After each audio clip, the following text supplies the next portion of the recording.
Alam niyo po, kaya minsan, nagtatanong tayo kung mahal ba tayo ng Diyos kasi minsan, inaakala natin na ang pag-ibig ng Diyos ay nakabase, number 1, sa material na bagay ng mundo. Pangalawa, kaayusan ng buhay natin sa pansamantalang mundo. Pangatlo, kawalan ng kasamaan sa mundo. Alam niyo po, lahat ng yan nawala kay Job. Material na bagay, yaman, pamilya, nawala. Nawala lahat yan kay Job. Kaayusan ng buhay, pinulaan na nga siya ng tao eh. Sinabi, pinagbintangan na siya, inakusahan na siya na masama siyang tao eh. Hindi na nga naging maayos yung buhay niya eh. Pati nga kalusugan niya nawala sa kanya eh. At inisip ng asawa niya, pinabayaan na siya ng Diyos. 'Di ba? Sabi ng kanyang asawa, mananatili ka pa ba sa integrity mo sa Diyos? Sumpain mo ang Diyos mo at mamatay ka na. Lahat po yan nawala kay Job. Pero hindi nawala ang pag-ibig ng Diyos sa kanya. Bakit? Ayan, sabi ng James chapter 5. Behold, we count them happy which endure. Sino po yan si Job? Ye have heard of the patience of Job, and have seen the end of the Lord, that the Lord is very pitiful and of tender mercy. Lahat po yan ipagpapakita ng pag-ibig ng Diyos kay Job. Na nung panahon nawala ang lahat kay Job, nandun pa rin ang pag-ibig ng Diyos. Sapagkat ang pag-ibig ng Diyos ay hindi nga po nakabase sa mga bagay na ito. Maring marami kang pera, maring maayos ang buhay mo, pero wala sa iyo si Kristo, wala sa iyo ang pag-ibig ng Diyos. Kapag hindi pa ligtas ang isang tao, kailangan niyang tanggapin si Kristo.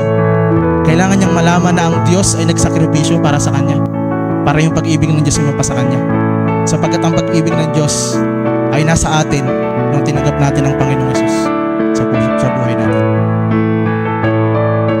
Pagkat po sa ating mga Kristiyano at sa miyembro ng Eklesiya,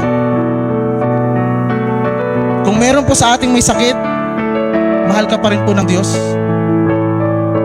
Marami ka ngayong pinagdadaan ng problema, mga pagsubok, mahal ka pa rin ng Diyos. Ikaw ba'y nahulog sa pagkakasala? Mahal ka pa rin ng Diyos, kaya magsisi ka. Sa context po ito ng pagiging Kristiyano at miyembro ng Eklesiyang ito. Ikaw ba'y nabigo sa mga hinahangad mo?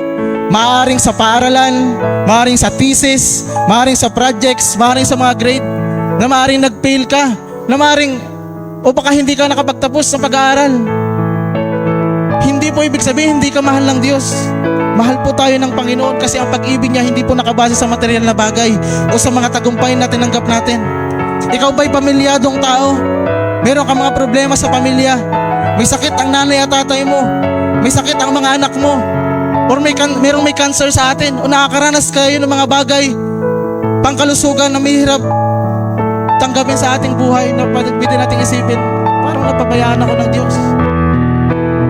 Mga kapatid na Kristiyano, hindi kailanman nawala ang pag-ibig ng Diyos sa atin mula nang makilala natin si Kristo. Sapagkat nang di pa tayo ligtas, alam niyo po, galit sa atin ang Panginoon dahil sa kasalanan. Pero ang pag-ibig niya ay na kay Kristo. Mahal tayo ng Diyos dahil kay Kristo.